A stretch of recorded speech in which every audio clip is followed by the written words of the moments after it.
नमस्कार. आज आपण निद्रा म्हणजेच झोप योग्य प्रमाणात योग्य वेळेत घेतली तर शरीराला काय फायदा होतो, झोप व्यवस्थित न घेतल्याने शरीरावर काय दुष्परिणाम होतात, दिवसा झोपणे योग्य की नाही, अनिद्रा म्हणजे झोप न येणे ह्यावर काही उपाय आहेत का, आणि रात्री अपरिहार्य कारणांमुळे जागरण करावं लागत असेल तर त्याचे दुष्परिणाम कसे कमी करता येईल हे बघणार आहोत. तर व्हिडिओ शेवटपर्यंत बघा. आहार, निद्रा, ब्रह्मचर्य हे शरीराचे 3 उपस्तंभ आहेत. उपस्तंभ म्हणजे आधार आहेत. तर ह्यांचा युक्तिपूर्वक वापर केल्याने आपण निरोगी आयुष्य जगतो. ह्यापैकी निद्रा हे खूप महत्त्वाचं पण दुर्लक्षित विषय आहे. तर निद्रेचे फायदे काय आहेत ते बघूया. तर इथे निद्रा म्हणजे काय, तर नैसर्गिकरित्या रात्री येणारी झोप. तर आपण हे कन्सिडर करायचं आहे. महत्त्वाचा फायदा म्हणजे व्यवस्थित झोप घेतल्याने इंद्रियांचं पोषण होते. 5 इंद्रिय आहेत म्हणजे सेन्स ऑर्गन आहेत: डोळे, नाक, कान, जीभ आणि त्वचा. तर ह्या पंचेंद्रियांनी आपण विषयांचा ग्रहण करतो. म्हणजे दिवसभर आपण ह्या 5ही इंद्रियांद्वारे वेगवेगळ्या प्रकारचं इन्फॉर्मेशन घेत असतो. आणि आपलं जे मन आहे ते ह्या जे काही इन्फॉर्मेशन कलेक्ट झालं आहे त्याच्याबद्दल आपण मनाने विचार करत असतो. तर जसं सूर्यास्त होते, सूर्यास्तानंतर हळूहळू इंद्रिय आणि मन तर हे थकतात आणि नैसर्गिकरित्या आपल्याला झोप येते. म्हणून झोपल्याने इंद्रियांचं पोषण होते आणि इंद्रियांना आराम मिळतो. व्यवस्थित झोपल्याने शरीर सुदृढ बनतं, शरीराचं बल वाढतं, शुक्र धातू, ओज ह्यांचं पोषण होतं. आपली ग्रहण क्षमता, विचार करण्याची क्षमता किंवा बौद्धिक क्षमता व्यवस्थित होते. आणि सर्वात महत्त्वाचं म्हणजे आपल्या शरीराची चय अपचय क्रिया आहाराप्रमाणेच निद्रेवर सुद्धा अवलंबून आहे. म्हणून आपण बघतो की झोप व्यवस्थित होत नसेल तर एकतर वजन फार कमी होतो किंवा वजन खूप वाढते. आणि जे व्यवस्थित झोप घेतात त्यांचं अगदी आयडियल बॉडी वेट असतं. आता व्यवस्थित झोप न घेतल्याने काय दुष्परिणाम होतील, तर फायद्याच्या अगदी विरुद्ध परिणाम होतील. म्हणजे शरीराचं बल कमी होईल, शरीराची व्याधी क्षमता कमी होईल, सारखे सारखे आजारी पडण्याचं प्रमाण वाढेल, शरीराचं वजन एकतर फार कमी होईल किंवा जास्त वाढेल. आणि सर्वात महत्त्वाचं सांगितले की वंध्यत्व होऊ शकतो. तर स्त्री आणि पुरुषांमध्ये अलीकडे वंध्यत्वाचं प्रमाण हा वाढलेला आहे. तर झोप व्यवस्थित न घेणे हे वंध्यत्वासाठी एक कारण असू शकतो असं स्पष्ट सांगितलंय. व्यवस्थित न झोपणे म्हणजे काय, एकतर अनिद्रा, कमी झोपणे किंवा न झोपणे, आणि अतिनिद्रा म्हणजे गरजेपेक्षा जास्त झोपणे. तर आधी आपण अनिद्रा ह्याची कारणं आणि त्याच्यावर काय उपाय आहेत ते बघूया. तर अनिद्रा किंवा न झोपणे हे सुद्धा पुन्हा 2 प्रकारचं असू शकतं. पहिलं म्हणजे झोप येते पण स्वतःहून न झोपणे. तर ह्याची कारणं काय असू शकतात, टी व्ही आहे, मोबाईल आहे, दिवसभरात स्वतःला वेळ मिळत नाही म्हणून रात्री स्वतःच्या आवडीचं काहीतरी करत बसणे, जसं वाचन आहे, किंवा अगदी आजकाल व्यायामसुद्धा रात्री करायला जातात किंवा वेगवेगळे खेळसुद्धा रात्री खेळतात. मोठे काय तर अगदी लहान मुलंसुद्धा रात्री 12-1 पर्यंत जागरण करतात.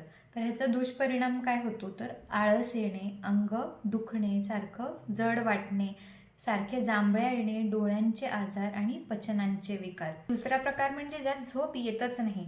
तर वात, पित्तदोष वाढल्यामुळे होणाऱ्या काही आजारांमुळे झोप येत नसते.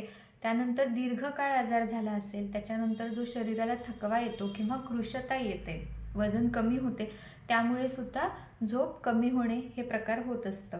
त्यानंतर मनसंताप सांगितलाय, म्हणजे खूप विचार करणे, स्ट्रेस घेणे किंवा मनोविकार असणे, ह्यामध्ये सुद्धा झोप कमी होते. ह्यापैकी कुठले आजार असतील तर मग वैद्यांच्या सल्ल्याने थोडे दिवस योग्य औषध घेणे फार गरजेचं आहे. मग आता नैसर्गिकरित्या वार्धक्य म्हणजे एक 50-60 नंतर वार्धक्य काळ सुरू झाल्यानंतर झोप कमी येणं हे अपेक्षित आहे, कारण तो वाताचा काळ आहे. तर ह्याच्यावर तुम्ही करण्यासारखे काय उपाय आहेत, तर सर्वात महत्त्वाचं म्हणजे जो शरीरात वृक्षता वाढलेला आहे, वातप्रकोप झाला आहे, तर तो कमी करण्यासाठी आठवड्यातनं कमीत कमी 2 ते 3 वेळा अभ्यंग करणं गरजेचं आहे. तर तीळ तेलाचं किंवा मग उन्हाळ्यामध्ये खोबरेल तेलाचा अभ्यंग करणं गरजेचं आहे.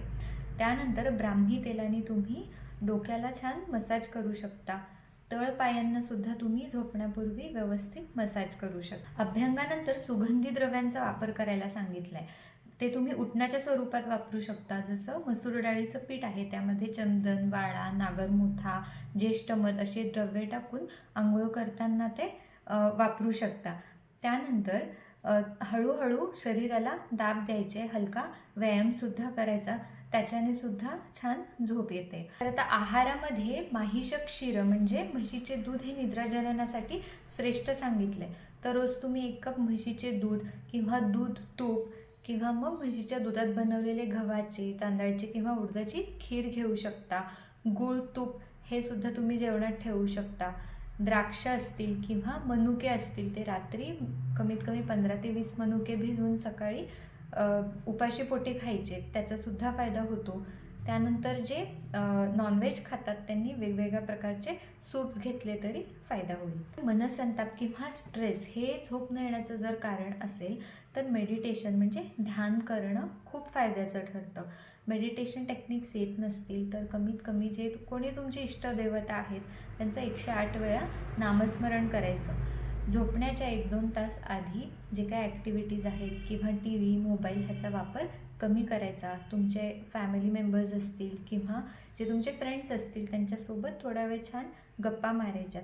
हे सगळं करून बरं वाटत नसेल तर जाऊन आवर्जून काउन्सिलिंग घ्यायचं. काउन्सिलिंग आणि ह्यासोबतच आयुर्वेदामध्ये शिरोधारा नावाचा प्रकार आहे. तर ह्यामध्ये औषधी तेलाची धार ही कपाळावर सोडली जाते. तर वैद्यांच्या सल्ल्याने तुम्ही शिरोधारासुद्धा घेऊ शकता, त्याचासुद्धा खूप फायदा होतो. जणांच्या कामाचं स्वरूप असं असतं की रात्री जागरण करावं लागतं. तर अशा वेळेस तुमचं शिफ्ट सुरू होण्याच्या आधी व्यवस्थित जेवून घ्यायचं. रात्री शक्यतो खायचं नाही, पण भूक लागली तर 1 कप कोमट दूध घेऊ शकता किंवा मग जे साळीचे लाह्या आहेत, मखाने आहेत, ते थोडे तुपात भाजून त्याचं पावडर करून त्याची पाण्यामध्ये आपण पेज करू शकतो. भाताची पेज आहे, मुगाचं कडण आहे किंवा गुळाचा राजगिराचा लाडू असं खाऊ शकता. सकाळी अभ्यंग करणं खूप गरजेचं आहे, कारण तुम्ही अगदी खूप दिवसांपासून रात्री जागे राहताय, तर रुक्षता किंवा वाताचा प्रकोप खूप होतो, त्याचा दुष्परिणाम होऊ नये म्हणून अभ्यंग करायचे. आणि सकाळीसुद्धा व्यवस्थित जेवून मग तुम्ही जर जी काय तुमची नॅचरल स्लीप आहे, स्लीप अवर्स आहेत 8 तास असतील, तर मग सकाळी कमीत कमी 4 ते 5 तास तरी व्यवस्थित झोप घ्यायची. आता जर तुम्ही गरजेपेक्षा जास्त झोपत असाल म्हणजे अतिनिद्रा होत असेल तर शरीराला आळस येणे, शरीर जड वाटणे, शरीराचं वजन वाढणे, कफदोष वाढणे किंवा कफदोषामुळे होणारे प्रमेहासारखे आजार होऊ शकतात. तर ह्यामध्ये सर्वात चांगला उपाय व्यायाम हा आहे. रोजच्या जीवनात व्यायाम करत नसाल तर व्यायाम करायला सुरुवात करायची. रात्रीचं जेवण हे अगदी हलकं ठेवायचं. रात्रीच्या जेवणात आणि झोपेमध्ये कमीत कमी 2 ते 3 तासांचा अंतर ठेवावा. तर आता शेवटचा प्रश्न येतो की दिवसा झोपायचं की नाही. तर ग्रीष्म ऋतूमध्ये म्हणजे उन्हाळ्यात दिवसा झोपलं तर चालते. तुम्ही आजारी असाल तर गरजेप्रमाणे दिवसा विश्रांती घ्यायला हवी.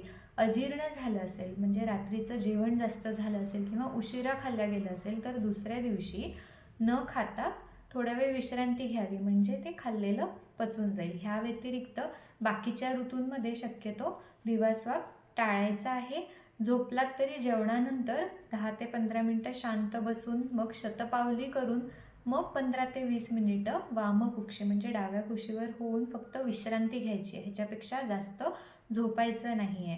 ज्यांचं वजन वाढलं आहे त्यांनी दिवसा झोपणं हे पूर्णपणे बंद करायचं आहे. धन्यवाद. हा व्हिडिओ कसा वाटला हे नक्की कळवा. अजून कुठल्या विषयांवर व्हिडिओ बनवलेला आवडेल हे सुद्धा कमेंट करा. सर्वे जनाः सुखिनो भवन्तु.